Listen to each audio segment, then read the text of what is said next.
بسم الله الرحمن الرحيم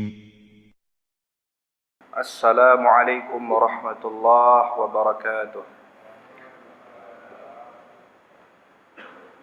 الحمد لله حمدا كثيرا طيبا مباركا فيه كما يحب ربنا ويرضى. أشهد أن لا إله إلا الله وحده لا شريك له وأشهد أن محمدا عبده ورسوله الذي لا نبي ولا رسول بعده. اللهم فصل وسلم وبارك على عبدك ورسولك محمد وعلى آله وأصحابه أجمعين. اللهم لا علم لنا إلا ما علمتنا إنك أنت العليم الحكيم وتب علينا إنك أنت التواب الرحيم. رب اشرح لي صدري ويسر لي أمري واحلل عقدة من لساني يفقهوا قولي. أما بعد. Alhamdulillah, segala puji bagi Allah Azza wa Jalla. Salawat dan salam semoga selalu tercurahkan kepada Nabi kita Muhammad sallallahu alaihi wasallam, dan semoga salawat dan salam tercurahkan kepada keluarga beliau dan sahabat-sahabat beliau radhiyallahu anhum ajmain. Kaum muslimin dan muslimat yang semoga dirahmati oleh Allah Subhanahu wa taala, kita akan melanjutkan kajian tentang keseharian Rasulullah sallallahu alaihi wasallam. Dan kita masih berbicara tentang waktu yang penuh berkah, yaitu waktu pagi yang khusus didoakan oleh Rasulullah sallallahu alaihi wasallam. Kalau kita melihat alurnya, Rasulullah sallallahu alaihi wasallam setelah beliau melaksanakan salat subuh, beliau berzikir kepada Allah Subhanahu wa taala. Dan ini dalam rangka untuk memperkuat energi. Rasulullah sallallahu alaihi wasallam sebagai seorang qudwah, sebagai suri tauladan, mengajarkan kepada kaum muslimin bahwa sumber energi itu dengan kita berzikir kepada Allah Subhanahu wa taala. Kita memberikan jasmani kita makanan setiap hari. Tapi apakah kita memperhatikan kebutuhan rohani kita? Padahal kata para ulama bahwa keimanan itu lebih penting daripada makanan dan minuman. Bagaimana cara kita menumbuhkan keimanan tersebut? Yaitu dengan memperbanyak zikir kepada Allah Subhanahu wa taala. Bahkan Rasulullah sallallahu alaihi wasallam bersabda, "Mathalul ladzi yadhkuru rabbahu wal ladzi la yadhkuru rabbahu kamathalil hayyi wal mayyit." Orang yang berzikir kepada Allah Subhanahu wa taala dan orang yang tidak berzikir kepada Allah Subhanahu wa taala, permisalannya seperti orang yang hidup dan seperti orang yang mati. Makanya Rasulullah sallallahu alaihi wasallam mengajarkan kepada kita yang terpenting bagi seorang muslim ketika mengisi waktu yang penuh berkah ini di waktu pagi, yaitu marilah kita mengisi dengan berzikir kepada Allah Subhanahu wa taala. Dengan memperbanyak zikir kepada Allah Subhanahu wa taala, maka hati kita akan tenang. Setelah Rasulullah sallallahu alaihi wasallam menunaikan hablum minan nas, hablum minallah, setelah Rasulullah sallallahu alaihi wasallam menunaikan hablum minallah dengan berzikir kepada Allah Subhanahu wa taala, ketika sudah terbit matahari yang disebut dengan syuruk, maka Rasulullah sallallahu alaihi wasallam pulang ke rumahnya. Ada kebiasaan di kita, kalau misalnya habis sholat subuh itu kan sering pulang ke kedai kopi. Ya, khususnya di hari libur. Ya, jadi ketika habis sholat biasanya cari mana kedai kopi yang buka di subuh hari. Tapi Rasulullah sallallahu alaihi wasallam yang pertama kali beliau lakukan adalah ketika pulang dari masjid, beliau masuk ke rumahnya. Tapi sebelum Rasulullah sallallahu alaihi wasallam masuk ke rumahnya, Rasulullah sallallahu alaihi wasallam bersiwak. Jadi Rasulullah sallallahu alaihi wasallam bangun tidur bersiwak. Mau berzikir, Rasulullah sallallahu alaihi wasallam bersiwak. Sebelum beliau berwudu, beliau bersiwak. Sebelum masuk rumah, Rasulullah sallallahu alaihi wasallam bersiwak. Jadi kebiasaan Rasulullah sallallahu alaihi wasallam kalau masuk rumah itu melaksanakan 3 hal. Yang pertama bersiwak, membersihkan mulut. Kenapa? Karena Rasulullah Shallallahu Alaihi Wasallam ingin tampil bersih di hadapan istri-istrinya. Kemudian Rasulullah Shallallahu Alaihi Wasallam menggunakan minyak wangi. Ini peralatan yang ada dengan Rasulullah Shallallahu Alaihi Wasallam. Kemudian Rasulullah Shallallahu Alaihi Wasallam bersisir. Ini menyisir rambutnya dulu sebelum masuk ke rumahnya. Jadi ada 3 yang selalu dibawa oleh Rasulullah Shallallahu Alaihi Wasallam.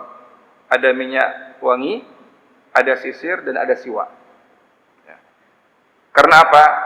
Karena untuk menjaga supaya istri beliau merasa senang dengan Rasulullah Shallallahu Alaihi Wasallam. Betapa banyak kita melihat, ya, ada di antara kita yang pulang dari luar masuk ke rumah itu dalam keadaan bau badan yang menyengat, kemudian dalam keadaan gigi tidak bersih, mungkin masih ada menempel beberapa makanan yang ada di gigi. Kemudian kadang-kadang rambut juga tidak rapi. Maka Rasulullah Shallallahu Alaihi Wasallam memperhatikan kerapian tersebut, memperhatikan kebersihan tersebut dalam rangka untuk menyenangkan istrinya. Dan kita mengetahui bersama bahwa memasukkan kebahagiaan kepada orang yang beriman kepada Allah Subhanahu wa taala itu adalah ibadah. Jadi kita membuat orang senang saja itu adalah ibadah kepada Allah Subhanahu wa taala. Begitu mudahnya kita beribadah kepada Allah Subhanahu wa taala. Kemudian Rasulullah sallallahu alaihi wasallam baru mengetuk pintu dan mengucapkan salam, Assalamualaikum. Kemudian Rasulullah sallallahu alaihi wasallam masuk ke rumah, dan Rasulullah sallallahu alaihi wasallam yang pertama kali beliau tanyakan kepada istrinya itu adalah tentang keadaan. Kaifa halukum ahlal bait? Apa kabarnya wahai istriku? Apa kabarnya wahai anakku? Ini yang ditanyakan oleh Rasulullah sallallahu alaihi wasallam. Dan itu Rasulullah sallallahu alaihi wasallam tanyakan hampir setiap hari. Ya. Dan ini menunjukkan apa? Menunjukkan tentang perhatian Rasulullah sallallahu alaihi wasallam kepada keluarganya. Ya. Kadang-kadang kita ketika masuk ke rumah, ya, kita nggak tahu apa keadaan istrinya. Ya. Tiba-tiba kita langsung mengatakan, ini kenapa rumah berantakan, ini kenapa piring belum dicuci, ini kenapa? Kita nggak tahu keadaannya. Ya. Kalau misalnya kita pasang CCTV, kita akan merasa sedih dan menangis ketika melihat istri kita. Ya. Yang istri kita dari pagi mulai memasak, mempersiapkan makanan, kemudian merapikan tempat tidur, kemudian membersihkan kamar mandi dan sebagainya. Masya Allah. Jikalau kita tahu perjuangan orang rumah kita, tentunya kita sangat bersyukur kepada Allah Subhanahu wa taala. Jadi yang pertama kali Rasulullah sallallahu alaihi wasallam tanyakan kepada keluarganya adalah kaifa antum ya ahlal bait? Bagaimana kabar kalian wahai penghuni rumah? Masya Allah. Jadi mari kita biasakan sunnah Rasulullah sallallahu alaihi wasallam. Jangan sebelum kita marah kita tanya dulu apa keadaannya. Siapa tahu tadi mungkin kekurangan uang belanja di rumah. Siapa tahu mungkin tadi ada orang yang menyakiti hati dia melalui telepon dan sebagainya. Kita tidak tahu. Maka mari kita bertanya kepada keluarga kita bagaimana keadaan rumah. Sebelum kita melampiaskan kemarahan, sebelum kita melampiaskan emosi kita kepada orang-orang yang ada di rumah. Nah, kemudian itu pertanyaan Rasulullah SAW. Bagaimana kabar kalian, wahai penghuni rumah? Kemudian Rasulullah SAW bertanya tentang hal yang penting bagi semua manusia, yaitu makanan. Karena Rasulullah SAW adalah manusia yang membutuhkan makanan. Makanya Rasulullah SAW bertanya kepada istrinya, hal indakum syai'? Apakah kalian mempunyai sesuatu? Apakah engkau wahai istriku mempunyai sesuatu yang ada di rumah? Rasulullah sallallahu alaihi wasallam menggunakan kata syai'. Syai' itu menunjukkan apa saja. Ya, tidak harus makanan yang berat, apa saja yang ada di rumah. Kalau ada makanan maka beliau sebagai suami akan menerimanya. Maka Rasulullah sallallahu alaihi wasallam bertanya tentang makanan. Dan Rasulullah sallallahu alaihi wasallam ketika di pagi hari beliau itu memakan makanan atau meminum minuman yang ringan tetapi nilai gizinya tinggi. Tentunya Rasulullah SAW bukan ahli gizi, tetapi Rasulullah SAW adalah panduan yang segala gerak-geriknya semuanya dipandu oleh Allah Subhanahu wa taala. Makanya Rasulullah SAW mengajarkan kepada kita bagaimana kita sarapan. Ya, sarapan kita di Aceh ini berat, ya. Saya pernah suatu kali kedatangan tamu dari luar, kemudian dia melihat makanan sarapan yang ada di Aceh ini, dia kaget. Ya. Apa kagetnya? Kalau biasa kalau sarapan itu di daerah Jawa misalnya, makannya nasi kuning, telur, kerupuk, tempe, tahu. Ya. Tapi kalau di sini itu masya Allah, ya, mulai dari makanannya itu hampir sama dengan makan siang. Kadang-kadang porsinya juga hampir sama dengan makan siang. Ya. Kaget dia, porsinya banyak, kemudian makanannya ada daging, ada ayam, ada, masya Allah. Dia kaget, ya, karena itu jarang di tempat dia. Rasulullah SAW mengajarkan kepada kita, ketika sarapan itu hendaklah makan makanan yang ringan, tetapi bernilai gizi yang sangat tinggi. Apa yang biasa dimakan oleh Rasulullah SAW?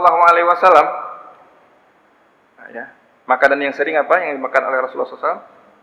At-tamar, kurma. Jadi Rasulullah SAW memakan kurma. Rasulullah SAW mengajarkan kepada kita untuk memakan kurma 7 butir. 7 butir. Kenapa 7 butir? Karena bagi orang-orang yang sudah terbiasa makan kurma 7 butir di pagi hari sanggup untuk memenuhi energi seorang sampai siang hari. Ya. Dan orang, ya, tidak mungkin makan kurma itu banyak-banyak. Ya. Makan kurma 7 butir itu sudah kenyang. Ditambah dengan minum air putih. Tapi nilai gizinya cukup untuk bertahan sampai siang. Ya, tapi bagi orang-orang yang belum terbiasa mungkin kaget. Dan orang-orang yang sudah terbiasa dengan makan itu, insya Allah dia sanggup untuk makan kurma dan bertahan sampai siang. Kemudian Rasulullah SAW terkadang memakan hais. Ini jenis makanan di zaman Rasulullah SAW dan ada sampai sekarang. Hais itu campuran dari minyak samin, tepung, kistah itu seperti krim, kemudian kurma. Nah, jadi dibuat seperti makanan, ada tepung, ada minyak samin, ada seperti kistah, seperti krim dari susu dia, kemudian kurma. Itu dibuat dan disajikan di hadapan Rasulullah SAW. Kalau misalnya kita ke Masjid Nabawi, biasanya sampai sekarang masih ada. Ya, ketika di hari Kamis dan di hari Senin itu, ketika buka puasa, yang dihidangkan biasanya ada kurma muda, ada rutab, dan ada seperti tepung-tepung kurma itu. Itu namanya hais. Sampai sekarang masih ada. Nah, jadi Rasulullah terkadang makan kurma, terkadang Rasulullah makan hais, terkadang Rasulullah SAW memakan akid. Akid itu susu yang dibekukan. Jadi kalau misalnya susunya sudah dibekukan, kemudian kalau mau makan dipotong. Ya, mungkin seperti keju, kira-kira seperti keju. Tapi bukan keju, ya. Akid. Dan itu makanan yang terkenal sampai sekarang di Arab. Kalau Rasulullah SAW minum, biasanya Rasul minumnya ada 3. Yang pertama air putih. Yang kedua Rasulullah SAW meminum susu. Jadi Rasul paling suka minum susu. Terkhusus susu kambing. Kemudian yang ketiga meminum nabid. Nabid ini sebenarnya adalah kalau misalnya sekarang ini seperti infus water. Pernah dengar ya infus water? Infus water itu kan buah-buahan. Ya. Orang sekarang ini apa ya? Semuanya dianggap modern. Infus water itu dianggap modern dan sebagainya. Padahal Rasulullah SAW sudah melakukan 14 abad yang lalu. Cuman buahnya bukan seperti buah kita. Kalau misalnya infus water yang ada di Indonesia ini kan apa? Timun, stroberi, kemudian ada beberapa buah-buahan yang lain. Tapi di zaman Rasulullah SAW, beliau menggunakan kurma. Ya, kurma atau kismis. Jadi kurma atau kismis. Jadi kurma atau kismis itu ditaruh di sebuah bejana, ya, ada 7 butir, kismis juga ada beberapa kismis, kemudian disiram dengan air, ditutup, dan itu misalnya buatnya di malam hari, minumnya di pagi hari, atau buatnya di pagi hari, minumnya bisa di sore hari. Itu minuman yang sering dibuat oleh Rasulullah SAW, dan semuanya itu bernilai gizi yang sangat tinggi. Siapa yang meragukan nilai gizi yang ada di kurma? Siapa yang meragukan kandungan gizi yang ada di susu? Dan siapa yang meragukan kandungan gizi yang ada di air putih yang kita minum sehari-hari? Nah, itu yang dilakukan oleh Rasulullah SAW. Terkadang Rasulullah SAW tidak menemukan apa-apa. Ya, dicari di sini tidak ada, dicari di situ tidak ada.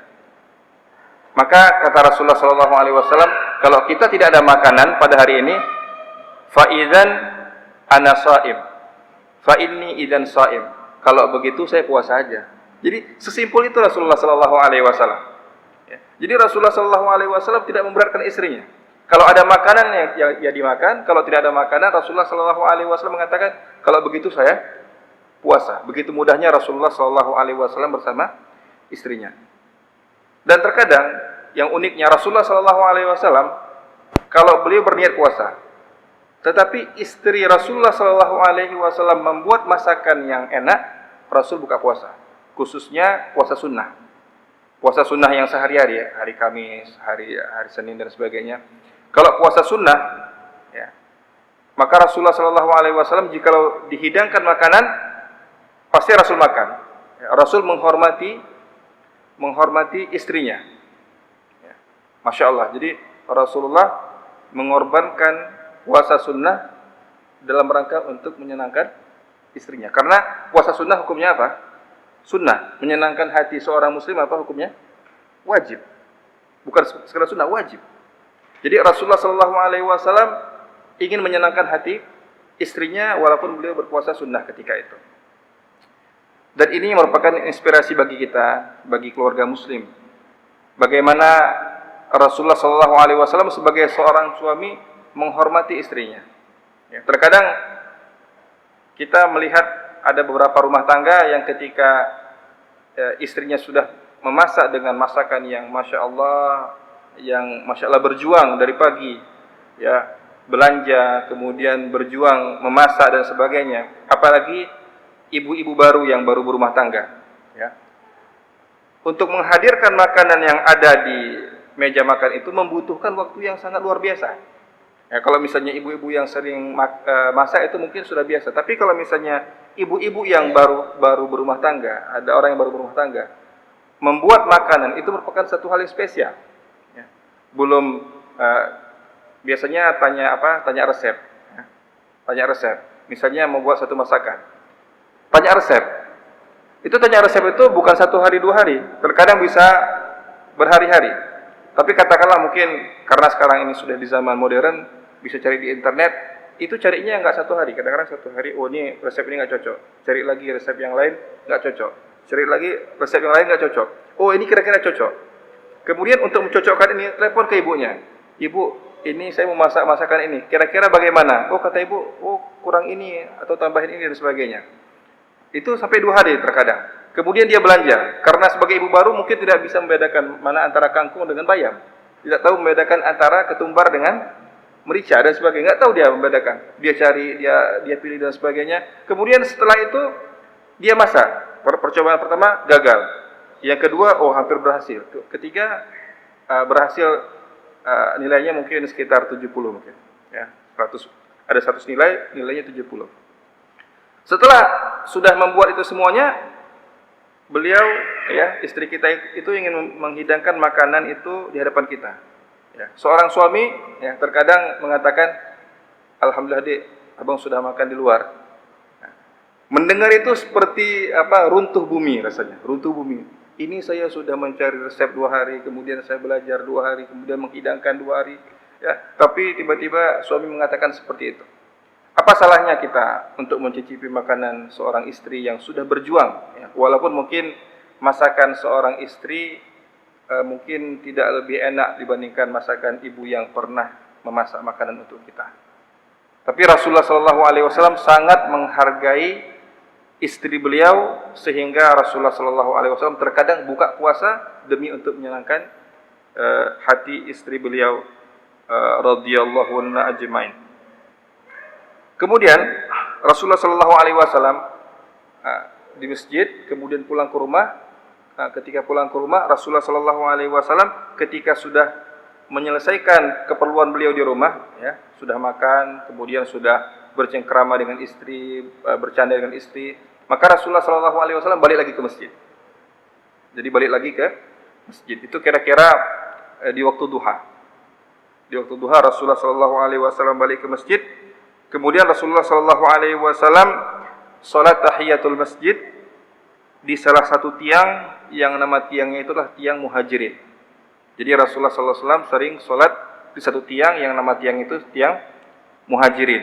Dan tiang Muhajirin itu letaknya sekarang itu terletak dalam Raudhah. Kalau kita masuk ke Raudhah di Masjid Nabawi itu, jikalau kita bisa membaca bahasa Arab, ada namanya Sariyatul Muhajirin. Ya. Nanti cari saja sendiri, mudah carinya insyaallah di Raudhah. Ada bacaan Sariyatul Muhajirin. Jadi Rasulullah SAW sering sholat di tiang yang disebut dengan Sariyatul Muhajirin. Kemudian Rasulullah SAW setelah beliau selesai sholat tahiyatul masjid, Rasulullah SAW duduk di sebelah timur Masjid Nabawi. Ya, duduk di sebelah timur Masjid Nabawi, dan itu bertepatan dengan dinding rumah beliau. Jadi kalau sekarang ini makam Rasulullah SAW itu adalah rumahnya Aisyah dulu. Jadi makam Rasulullah SAW sekarang itu adalah rumahnya Aisyah radhiyallahu anha dulu. Jadi Rasul habis sholat tahiyatul masjid, beliau duduk di dinding sebelah timur, yaitu di rumah Aisyah radhiyallahu anha. Kemudian Rasulullah SAW di situ barulah ya memberikan ilmu lagi kepada sahabat-sahabatnya. Masya Allah. Jadi Rasulullah SAW duduk di situ, ya. Dan kita mengetahui bahwa sahabat Rasulullah SAW ini bervariasi. Kalau orang-orang muhajirin itu mereka itu lebih profesinya ke pedagang. Kalau orang-orang Ansar itu lebih profesinya ke petani. Jadi orang-orang muhajirin yang asalnya dari Mekah, mereka itu kebanyakan pedagang. Makanya gini, kalau misalnya kita sudah ahli dagang, jangan coba-coba jadi petani. Dan kalau kita sudah ahli bertani, ya jangan coba-coba jadi pedagang. Kadang nggak cocok. Karena ada orang-orang muhajirin yang coba-coba menjadi petani, dia itu kurang berhasil. Begitu juga orang-orang Ansar yang masuk ke dunia perdagangan kadang-kadang kurang berhasil. Makanya karena sahabat Rasulullah ini bervariasi, ada yang pedagang, ada yang petani, kemudian ada yang bekerja di pasar, ya, dan sebagainya. Jadi jamaah Rasulullah SAW itu jangan disangka jamaahnya luas, enggak. Terkadang jamaahnya sedikit, terkadang jamaahnya banyak. Jadi Rasulullah SAW yang penting beliau tetap memberikan pencerahan ilmu kepada sahabatnya. Ya. Kalau misalnya sahabat-sahabat pedagang seperti Abdurrahman bin Auf, kemudian Utsman bin Affan, itu sangat jarang duduk di majelis Rasulullah SAW. Ya, mereka bertemu dengan Rasulullah SAW mungkin di pasar. Tapi untuk duduk khusus di masjid setiap hari itu bukan kebiasaan sahabat-sahabat pedagang. Begitu juga dengan sahabat-sahabat petani seperti Abu Talha. Beliau untuk duduk di masjid itu tidak setiap hari. Tapi kalau ada sahabat-sahabat yang muda, ini pentingnya anak-anak muda.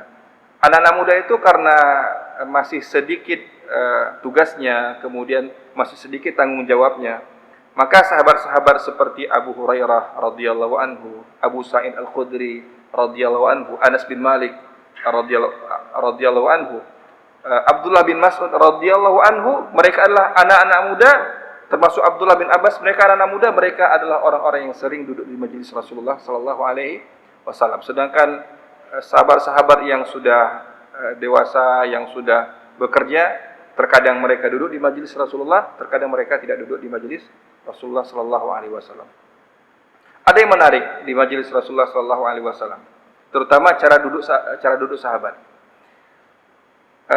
Rasulullah sallallahu alaihi wasallam kalau misalnya sahabat yang datang itu sedikit, beliau meminta sahabatnya untuk duduk melingkar, ya, seperti halaqah. Jadi kalau misalnya sahabat sedikit, beliau meminta para sahabat untuk duduk melingkar. Tapi kalau misalnya sahabatnya banyak, kira-kira bagaimana yang dilakukan oleh Rasulullah sallallahu alaihi wasallam? Ini sahabatnya banyak yang hadir. Bagaimana yang dilakukan oleh Rasulullah sallallahu alaihi wasallam? Kalau misalnya sahabatnya banyak yang hadir, maka beliau membuat dua saf, ya, saf sebelah kanan dan saf sebelah kiri, dan bagian tengah itu dibiarkan kosong. Ini mungkin jarang di pengajian kita, Kalau misalnya banyak itu biasanya kan ramai kita. Nah, apa maksud Rasulullah Sallallahu Alaihi Wasallam membuat jalan di tengah? Ya, jadi ada sahabat yang sebelah kanan, ada sahabat yang di sebelah kiri. Itu banyak yang datang. Kenapa beliau membuat jalan di tengah? Untuk memudahkan orang bertanya. Kadang-kadang kayak ini, misalnya ada seorang ibu-ibu yang tua misalnya, dia tuh butuh pertanyaan cepat. Kan nggak mungkin kalau misalnya sahabat banyak kan susah untuk bertanya. Jadi saking Rasulullah Shallallahu Alaihi Wasallam memperhatikan bagaimana kebutuhan umat kepada beliau, beliau membuat jalan di tengah. Kalau ada yang bertanya, misalnya cepat mau bertanya, misalnya tentang satu perkara yang cepat, maka orang yang bertanya langsung datang ke tempat Rasulullah Sallallahu Alaihi Wasallam. Atau misalnya ada orang yang perlu dengan Rasulullah Sallallahu Alaihi Wasallam, maka Rasulullah Sallallahu Alaihi Wasallam mempersilahkan untuk bertanya. Sebagaimana peristiwa di hadis Jibril, ya, di hadis Jibril. Jadi apa kata Umar bin Khattab? Bainama nahnu julusun inda Rasulillah Sallallahu Alaihi Wasallam. Ketika kami duduk bersama dengan Rasulullah Sallallahu Alaihi Wasallam. إذ دخل علينا رجل شديد بياض الثياب شديد سواد الشعر لا يرى عليه أثر السفر ولا يعرف منا أحد. Jadi di situ intinya adalah ini ada seorang yang datang kepada Rasulullah Sallallahu Alaihi Wasallam yang dia itu rambutnya hitam sekali, ya, kemudian yang bajunya putih sekali, dan tidak ada satupun di antara sahabat yang mengenali beliau. Ini menunjukkan tentang kekompakan sahabat. Jadi sahabat itu, begitu banyak sahabat yang ada di Madinah, mereka itu mengenal semua sahabat-sahabat yang ada di Madinah. Jadi ini siapa? Ini pasti orang asing. Apa yang dilakukan oleh malaikat Jibril ketika itu yang beliau berperawakan seperti seorang pemuda? Beliau langsung datang kepada Rasulullah Sallallahu Alaihi Wasallam, ya, dan meletakkan lututnya ke lutut Rasulullah Sallallahu Alaihi Wasallam. Langsung datang. Jadi kalau ada yang bertanya, maka langsung bertanya kepada Rasulullah Sallallahu Alaihi Wasallam. Atau mungkin ada tamu yang datang. Kadang-kadang ada tamu yang datang hanya sekadar untuk mengucapkan salam pada Rasulullah Sallallahu Alaihi Wasallam, maka beliau memberikan jalan di tengah untuk sahabat-sahabatnya. Ya. Tapi mungkin kalau misalnya kita sekarang ini kan mungkin lebih mudah, karena kalau dulu kan satu-satunya sumber ilmu adalah Rasulullah Sallallahu Alaihi Wasallam. Kalau sekarang ini banyak sekali ahli ilmu yang bertebaran di atas permukaan bumi ini. Jadi mungkin kalau misalnya kita buat halaqah atau halaqah besar, tidak menimbulkan masalah, karena banyak ahli ilmu yang ada yang lain. Dan terkadang biasanya di akhir kajian di tempat kita kan ada sesi tanya jawab biasanya. Itu yang dapat mengcover majelis yang ada di tempat kita. Kemudian Rasulullah Sallallahu Alaihi Wasallam menyampaikan ilmu. Ini mungkin merupakan satu pelajaran bagi para guru-guru, ya. Khususnya siapapun yang menjadi seorang pendidik, baik itu guru maupun ayah dan sebagainya, harus mempelajari bagaimana teknik Rasulullah Sallallahu Alaihi Wasallam. Rasulullah ketika memulai kajian beliau memulai dengan memuji Allah Subhanahu wa taala. Kemudian beliau bersalawat kepada diri beliau sendiri. sebagaimana yang sering kita lakukan di kajian agama. Dan ternyata kajian ilmu dalam Islam itu bukan hanya di kajian ilmu agama, tapi di setiap majelis ilmu. Ya, kita mulai misalnya pelajaran matematika, misalnya pelajaran geografi dan sebagainya. Asal itu adalah ilmu yang bermanfaat, maka yang terbaik bagi kita memulai pelajaran kita dengan mengucapkan bismillah, dengan menyebut nama Allah. Kemudian kita memuji Allah Subhanahu wa taala dan berselawat pada Rasulullah sallallahu alaihi wasallam. Itu mempunyai nilai keberkahan yang sangat tinggi sekali. Masya Allah. Guru apa saja, guru matematika, guru geografi dan sebagainya, mulailah dengan kita mengucapkan nama Allah Subhanahu wa taala, memuji Allah Subhanahu wa taala dan bersalawat kepada Rasulullah sallallahu alaihi wasallam. Dan sifat yang disebutkan oleh para sahabat beliau bahwa Rasulullah sallallahu alaihi wasallam disebutkan kana afsahu khalqillahi kalaman. Rasulullah itu adalah sosok yang paling fasih dalam berbicara. Ya. Yang namanya fasih itu adalah menggunakan kata-kata yang mudah dimengerti oleh kaumnya. Rasulullah sallallahu alaihi wasallam menggunakan kata yang paling fasih. Kemudian Rasulullah sallallahu alaihi wasallam laisa kalamuhu hazzan musri'a. Rasulullah kalau ngomong itu tidak kencang. Jadi ada orang yang kalau ngomong itu apa? Kencang, gitu kan. Kadang-kadang kita nggak tahu dia ngomong apa. Sehingga disebut dengan dia ini ngomong atau kumur-kumur, saking cepatnya. Gitu kan. Wala bati'an mutaqatti'an. Tapi juga Rasulullah sallallahu alaihi wasallam ngomongnya tidak terlalu lamban. Tidak terlalu lambat, ya. Tidak kencang dan tidak lambat. Terkadang kalau misalnya kita melihat ada orang yang cepat, kita kebingungan apa yang dikatakan. Tapi kalau misalnya ada orang yang terlalu lambat juga berbicara, kita juga capek menunggunya, gitu kan? Kan ada orang seperti itu. Ya. Dan, gitu kan? 5 menit kemudian baru kita, gitu kan? Kalau kita hidup di zaman dulu, zaman presiden kita yang kedua, kita melihat ada seorang menteri yang seperti itu. Kalau ngomong itu, kita kalau nunggu beliau, masya Allah. Ya, jadi itu tidak seperti itu. Rasulullah tidak terlalu kencang dan tidak terlalu lambat. Wa innama huwa faslun bayyin. Akan tetapi Rasulullah sallallahu alaihi wasallam itu kalau ngomong itu runut, jelas, padat. Runut, jelas, padat. Lau sya'al 'addu an ya'udda la ahsah. Bahkan kalau misalnya orang mau menghitung berapa kalimat Rasulullah sallallahu alaihi wasallam, niscaya bisa dihitung, masya Allah. Ya. Ada yang bisa menghitung perkataan saya tadi dari mulai tadi? Ada yang bisa menghitung enggak? Ini saking runutnya perkataan Rasulullah sallallahu alaihi wasallam. Bahkan bisa dihitung. Kalau misalnya orang mau hitung, misalnya ketika majelis dihitung, Rasul mengatakan dari awal sampai akhir, bisa dihitung. Saking runut jelasnya bagaimana Rasulullah Shallallahu Alaihi Wasallam ngomong. Makanya itulah adalah komunikasi yang paling baik antara seorang guru dengan seorang murid. Jadi Rasulullah Shallallahu Alaihi Wasallam menggunakan kata-kata yang ringan, jelas, padat, runut. Itu yang dilakukan oleh Rasulullah Shallallahu Alaihi Wasallam. Dan Rasulullah Shallallahu Alaihi Wasallam, sebagaimana kata Aisyah radhiyallahu anha, maka Rasulullah Shallallahu Alaihi Wasallam yasridul haditha kasardikum hadza. Rasulullah Shallallahu Alaihi Wasallam kalau ngomong itu tidak pernah ngomong itu cepat, ya, sehingga tidak difahami. Walakin kana yatakallamu bikalamin bayyinin faslin. Akan tetapi Rasulullah Shallallahu Alaihi Wasallam berkata dengan perkataan yang jelas dan perkataan yang runut. Yahfaduhu man jalasa ilai. Dan perkataan Rasulullah Shallallahu Alaihi Wasallam bisa dihafal oleh orang yang mendengarnya. Masya Allah. Yang pertama, perkataannya bisa dihitung 1, 2, 3, 4, 5. Yang kedua, perkataan Rasulullah bisa dihafal. Ya. Siapa yang bisa menghafal perkataan saya tadi dari awal? Nggak bisa. Tidak ada manusia yang seperti itu. Hanya Rasulullah Shallallahu Alaihi Wasallam, dan itu disebut dengan jawami'ul kalim.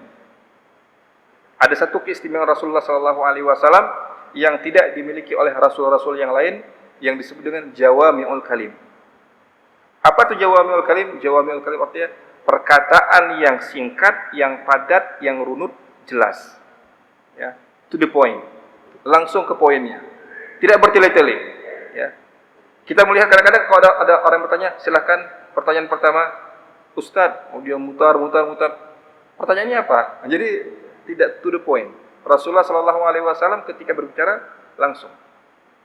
Saking ajaibnya perkataan Rasulullah Shallallahu Alaihi Wasallam, satu hadis Rasulullah Shallallahu Alaihi Wasallam bisa menghadirkan berbagai macam faidah. Satu hadis Rasulullah Shallallahu Alaihi Wasallam, sebagaimana yang dilakukan oleh Imam Syafi'i rahimahullah taala. Ada satu hadis Rasulullah Shallallahu Alaihi Wasallam, beliau adalah pribadi yang tidak kaku. Rasulullah Shallallahu Alaihi Wasallam suka bercanda. Ya. Makanya kita melihat sekarang ini ada orang yang nggak boleh ketika ceramah itu kita buat lelucon. Boleh, tapi lebih banyak ilmu daripada lelucon. Tapi kalau misalnya dari awal sampai akhir kajian tegang, Assalamualaikum warahmatullahi wabarakatuh, tegang terus kan, marah dan sebagainya. Tidak seperti itu. Rasulullah Shallallahu Alaihi Wasallam terkadang bercanda. Bahkan Rasulullah Shallallahu Alaihi Wasallam bercanda dengan anak kecil. Masya Allah. Kalau sekarang ini kan, kalau misalnya ada tokoh seorang negarawan, kemudian seorang presiden dan sebagainya, bercanda dengan anak kecil itu rasanya luar biasa. Rasulullah Shallallahu Alaihi Wasallam memang suka sekali bercanda dengan anak kecil. Nah, kalau misalnya dengan orang dewasa terkadang bercanda, terkadang serius. Tapi kalau dengan anak kecil beliau suka bercanda. Dengan cucunya beliau jadi hewan kendaraan. Beliau mengatakan apa? Sebaik-baiknya tunggangan adalah aku. Rasulullah Shallallahu Alaihi Wasallam mengatakan kepada cucunya bahwa sebaik-baik penunggang adalah kalian dan sebaik-baik tunggangan adalah aku. Rasulullah Shallallahu Alaihi Wasallam bercanda ya dengan cucu-cucunya. Kemudian Rasulullah Shallallahu Alaihi Wasallam bercanda dengan orang yang berkhidmah dengan Rasulullah Shallallahu Alaihi Wasallam, Anas. Berkhidmah, ya, bercanda dengan Anas. Ya. Ada panggilan khususnya. Ya zal udzunain. Wahai anak yang mempunyai dua kuping. Itu kata Rasulullah Shallallahu Alaihi Wasallam kepada Anas bin Malik. Ada adiknya Anas yang namanya tidak saya ketahui, tapi panggilannya adalah Abu Umair. Panggilannya Abu Umair. Jadi suatu ketika Rasulullah Shallallahu Alaihi Wasallam melihat bahwa Abu Umair mempunyai hewan peliharaan, yaitu burung. Ada burung yang beliau kasih makan, yang beliau rawat, yang beliau jaga dan sebagainya. Kemudian satu ketika mati. Ya. Terkadang kita sebagai seorang ayah, kalau misalnya ada misalnya mainan anak rusak, kadang kita nggak perhatian. Rasulullah Shallallahu Alaihi Wasallam ketika melihat Abu Umair menangis bersedih. Rasulullah Shallallahu Alaihi Wasallam melihat bahwa penyebab sedihnya Abu Umair ini adalah karena mati burung peliharaan dia. Maka Rasulullah Shallallahu Alaihi Wasallam bercanda dengan Abu Umair. Ya Abu Umair, ma fa'alan nughair. Wahai Abu Umair, ya, apa yang dilakukan oleh burung kecil ini? Ingin memberikan seperti kekuatan atau memberikan candaan sehingga Abu Umair merasa gembira dengan candaan Rasulullah Sallallahu Alaihi Wasallam. Ya Abu Umair, ma fa'alan nughair. Wahai Abu Umair, apa yang dilakukan oleh burung kecil ini? Itu dalam rangka bercanda dengan Abu Umair. Kira-kira dari hadis ini, ya Abu Umair, ma fa'alan nughair. Wahai Abu Umair, apa yang dikerjakan oleh Nughair? Ada berapa faidah yang bisa kita dapat? Ada berapa ilmu yang bisa kita dapat? Kira-kira?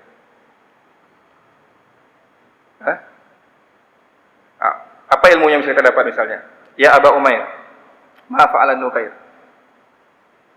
Yang pertama apa? Bolehnya seorang muslim untuk memelihara hewan peliharaan selama tidak menyiksa hewan peliharaan tersebut. Apalagi ilmu yang lain yang bisa kita dapat? Apa? Bolehnya kita bercanda dengan anak kecil.